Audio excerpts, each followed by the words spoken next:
From beautiful downtown Indio, this is In Indio, your local source for information and entertainment. And now, your hosts, Rick Wise and Shirley SCHUMAN.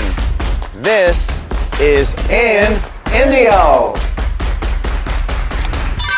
Welcome to February. Hey, how are you? Good, I'm doing great. I got to give you congrats on your appointment, everyone.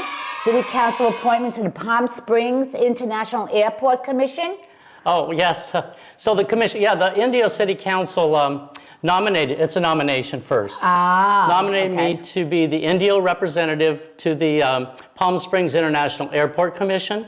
And that commission is consisted of 19 members. Wow. 10 of them come from the city of Palm Springs, then each one of the other cities in the valley get one representative, and then one representative from Riverside County. Indio City Council has nominated me to be the representative from Indio. So, you know, we're the largest city by far. We are the fast growing by far. We're the largest by double almost of every other city in the valley. And plus we also have two of the biggest tourist attractions here with Coachella and the Stagecoach. Yes. So the airport is very important to us here in India. And now we also have Acrashore. Isn't that part of India also? No, that's in, that's not India. The other area. Yeah. So, anyway. And the city council meets the first and third Wednesdays of every month at 5 o'clock. It's very interesting to go see it. You know, one of our own residents here in Four Seasons is our city council person. Which is Elaine Holmes. Elaine Holmes, right. So you're going to be traveling together? No, she doesn't go to those meetings. So anyway, thank you for the... Of course. Oh my God, I'm so happy to have you. So what else is going on here? Well, let's see, we have the Riverside County Fair, the Date Festival. That's going to be February the 17th to the 26th, I believe. Oh, yeah. This back again. You know, they haven't had it for a couple of years because of COVID and everything, but it's back. And the last one they had, I went to, and oh my God, they have this thing, the pig races. Do they? I nearly peed my pants. I was watching these little pigs. They put little jerseys on them. They run around in a circle. It's so fun. So if you do go to the fair, it's like a state fair almost. It is like a state fair. Yeah. Oh my God. And, now, do they judge you on the amount of dates or the type of dates? Yeah, there's a whole bunch of date stuff in that big building. Do they have that date shake? They have the date shake. So you can get a lot of food. You got to go for the date shake. And it's datefest.org if you want to get more information on that. And what's interesting, Indio High School has this thing, animal science program, I believe, and they raise chickens and goats and sheep and pigs. And that's wonderful. Yeah, and they exhibit them there. And these kids actually do everything for these animals, take all the way to take it to market. So that bacon you eat tomorrow, maybe the kids that raised it. Not me. Not you, no, not me. Anyway, the Riverside County Fair and Date Festival, it's a big thing here in India. Yeah, so. Well, that's cool. It really is, especially with the kids program. I'm really impressed with that. Yeah. That's awesome. Well, we also have the Desert Theater Works. Mousetrap is coming up. Mousetrap. But I went to the other one, Nonsense. Wasn't that great? Nonsense. That was great. That was very funny. That was very funny. Now, Mousetrap is Agatha Christie. Yes. And you can't go wrong with Agatha Christie. No. I saw Mousetrap in London 100 years ago. Oh my God. When I was a kid. And it, at the time, was the longest running play in history, anywhere in the world. Really? Now, I don't know if that's true now. I don't know. Probably Cats not. Or one of those other ones that broke the record. I don't know. But yeah, but that should be good. That really should be good. DTworks.org if you want to get your tickets to Mousetrap. You got to come and see them. They do fabulous work. Right. And a new restaurant, well, not really a new restaurant, but a new restaurant that transferred from Palm Desert, I believe, to now Jefferson, right in that new Ralph's area. Cork and Fork opened up. Right. I haven't gone there yet, but I plan on going. The menu looks really good. It's like what they call tapas, smaller plates. Okay. And it's kind of nice to have these more upscale restaurants coming to Indio. Yes. And I believe it's corkandforkswinebar.com, something like that, if you want to get more information. Just go on Yelp and put in Corks and Forks. It's behind, we used to call it gas stations. Now they call them fueling stations. It's right behind Ralph's fueling station on 50th and Jefferson. So. Not gas stations, fueling station. All right. Okay. All right, that's one way to look at it. Okay, now we also have, what's really, really important is the Sustainability Collection event. Oh, yeah. This is where you can take your tires, your motor you oil, take your TVs. laptops, TVs, monitors. And papers for shredding, Yes, too. and papers for shredding that they'll do for free. That's free, yeah. Yeah, And that is what date? That's going to be on February 25th, and only on Saturday 25th from 9 a.m. to noon. Oh, you can't play pickleball that day. No. Because you're going to take your old motor oil that you've been saving in your garage to the... Or my tires. Or your tires, yes. Yeah, the neighbors are complaining. Those tires are piling Those tires are... I'm probably going to get something from the board. Chanel's going to send you a letter Chanel's about going to send me a letter about my tires being out in the driveway. Yeah. Well, you know, it's a good thing, and I think it's done by the Indio Corporation Yard that's on 45th Avenue. Oh, yeah. 83101 Avenue 45. Yes, yes. So go there, guys. It's a good way to get rid of your old electronic get rid of all your stuff. stuff. Yeah. I wonder if they take batteries. They might take batteries also. I think they take just about anything that you don't put in your garbage can. You know Right, because you can't put it in the recycle can, and you can't put it in the garbage can, and otherwise the landfill will get ugly. Right. All right, so we also have hey, listen, our farmers market here in Indio. How can you not go to it? Every Sunday till October or something, right? Yes, from 9 to 2 o'clock. Right. I mean, it's so fabulous there. It really is, you know. We got to really support that as residents of Indio. We got to support that. You have to support that. In Indio. Well, let's see what's going on here at Terrolago. Four Seasons. February. What's the February. Well, we got the biggie coming up, the Super Bowl party. Oh, the Super Bowl party, right. You have a favorite team? No, my favorite team didn't make it that far. Didn't make it, huh? Yeah. Is that the Seattle Seahawks? Yeah. Oh, okay. All right. Mine didn't make it either. And it's $25 at the clubhouse. And there is a barbecue. There's a barbecue. Dennis Rose doing the barbecue. Right. So Dennis that's worth $25 right there. Dennis does a really good job on the barbecue. Yes, he does. He does. And you know it's February 12th, right? That is Sunday. February 12th, Sunday, yeah. And the game starts at 3:30. Right, 3:30. So I guess you should get up there like about 3. I would think you'd want to get there early, and I think Dennis wants you to buy the tickets early too. So get up there to the clubhouse and find out to buy your tickets. Well, they have Bowl. to know of how much to buy, right, so you really have to let them know. Then we have another bistro pop-up coming. Oh yeah, those are fun. Those are very popular too. Yes. On February 18th, which is a Saturday. Right. From 11 to 2, but you have to pre-order. And it's by that same group that did it, the same catering people, Camacho's, yeah. That did it before. Right. And I think people really enjoyed it. The food was pretty good. You can get the menu at the clubhouse, and you can pay in cash or check at the clubhouse. But if you want to use a card, you can pay day of, but there's going to be a service charge if they use the cards. Yes. A lot of places do that when you use your A lot of people use that nowadays, yeah. So there's a certain charge. And then we also have meet and greet on the 22nd at 10:30. Go for a cup of coffee right before the board meeting. Right before the board meeting, that's right. A half hour before where you can meet your neighbors and everything. Right. We had to discuss the upcoming elections that we have going on. Oh, yeah. There's an election. We're electing 2 new board members, or re-electing 2 if we want. And they are Paul Gladfelter, Dodd Klein, Joe Macera, Jim Nelson, and Ann Yee. Now, Jim Nelson is a fairly new resident. He just moved in where the 39 homes are being built. And it was different this year. You know, they had the meet the candidates. Yes. Right. And Chanel was not there.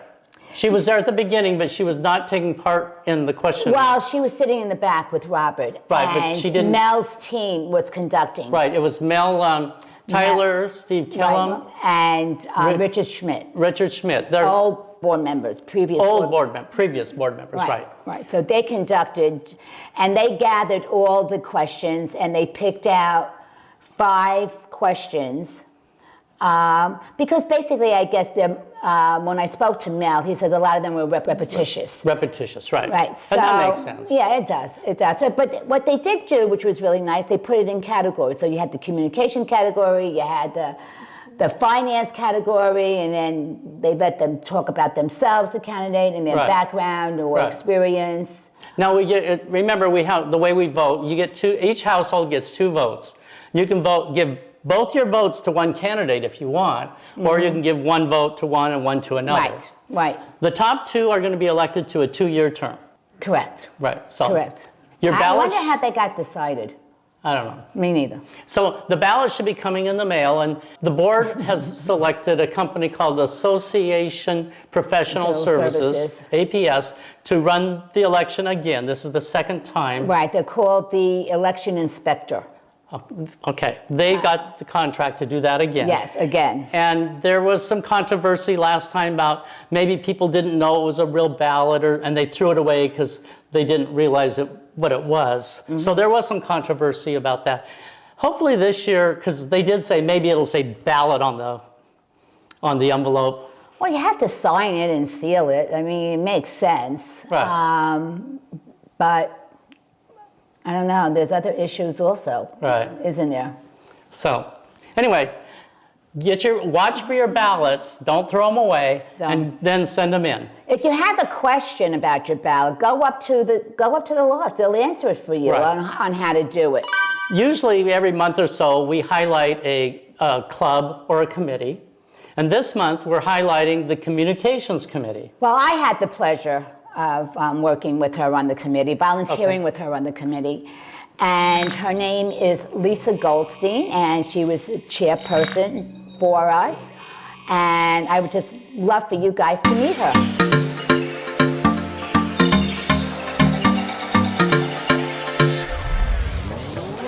So welcome, Lisa. Thank Yeah. you. Thank you. I'm so happy to be here. I'm so happy you came. So Lisa, why don't you tell us a little bit about yourself?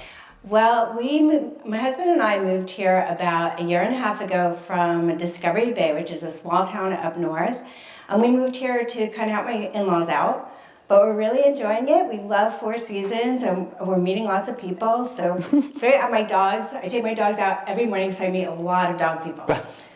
And we all, dog people, they all know the names of the dogs. Yes. But you don't really know the owners You of the don't dogs. know, right? You don't know the owners, only the dog. Yes. And then you see them again, and you're like, you say hi to the dog, and it's like, oh, I don't know. And then a his couple name. years goes by, and then it's embarrassing to ask what their name is because you've really known these people for a year. Yes, right? yes, So- yes. And you see them every morning. Right, almost. right. Yeah. So, anyway, you are part of the Communications Committee. Yes, And yes. how many people are part of that group? Well, we began, originally there was 4, and then one person left, and then another person came in, so there's 4 again. But we also have somebody who contributes but doesn't come to the meeting. So we have a core of 4, and then We have one like a volunteer. silent partner. Yeah, exactly, exactly, yes. Yeah. So what does the Communications Committee do, or what are you supposed to do? Okay, well, we started out being a subcommittee with the lifestyle group, but they decided that we should break out on our own.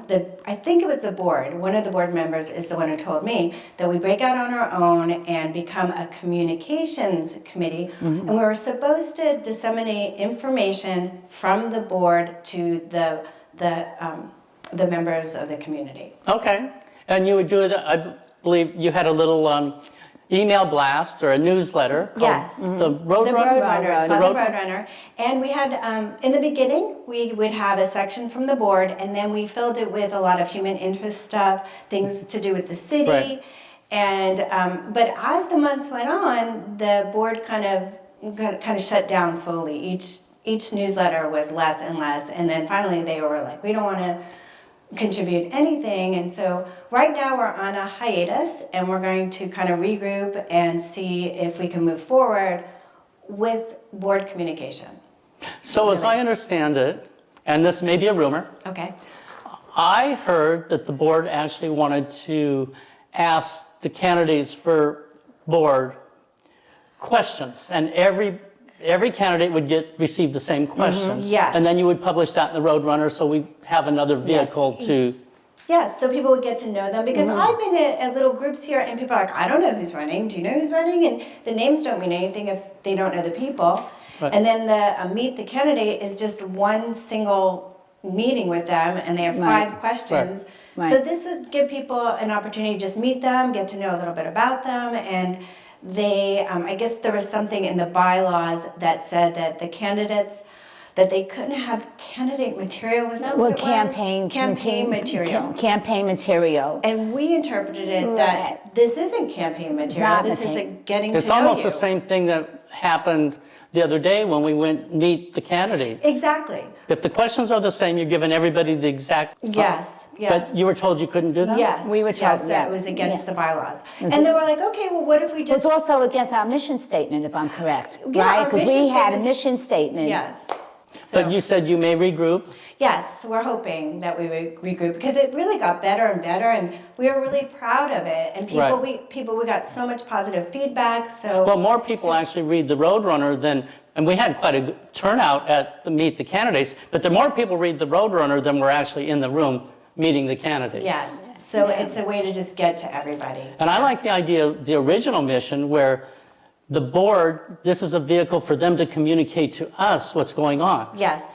And like they all said, they can't tell they can't give some information what happens in executive session. My thing is, they put too much in executive session. Well, that's another issue. Right. And that came up as well at Meet the Candidates about that.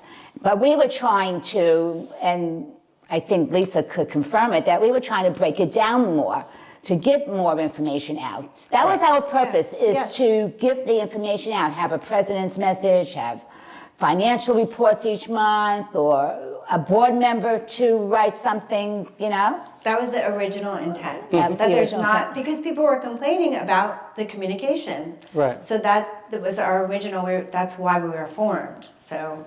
Well, let's hope that you can regroup with the original mission intact so you can get back to letting us know what's going on up there at in the palace. Yes, we whatever would you love want to call to. the clubhouse. Yeah, the club. So we also would like to, we were watching you film the earlier portion, and I'm like, well, that would be great to link to the newsletter, this show. Right. Yes. Because you yes. have so much information. Right.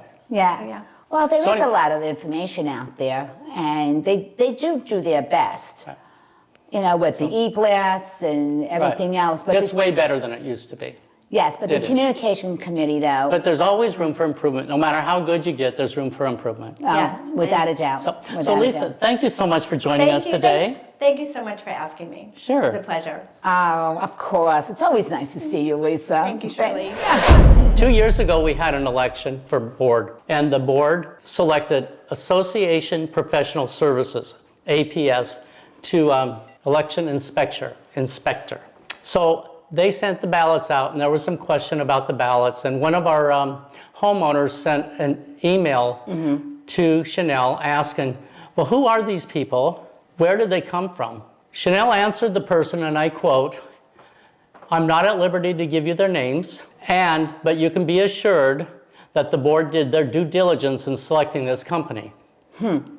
Which is very interesting because this company has no website. Right. I don't know where they came from or how. Did they knock on the door and say, we do elections? I'd like to know how they got them. We do know that this company did apply for a fictitious business license in December, After. which was months after our election. So did they have a business license to even legally do business before? We don't know. And I'm not going to judge whether they did or not. That's up to the Attorney General's office in the state of California and the prosecuting attorney in Riverside County. What we should be really concerned about is the way that our board does due diligence. What did they do? And I think on the February 22nd meeting, after the board meeting, it's open session. We need to stand up and ask the board, what did you do to select this company or organization, whatever they're called now? And we will not we're not at liberty to give you that answer, for an answer. Well, you want a fair election, and you want it done by professionals who know their Right. business. I mean, you don't want a corrupt company. So my thing is the board. How are they selecting these people? I don't That's know. the question for us. Yeah, well, yes. Who selected them? And was there due diligence? Did they vet them? Right.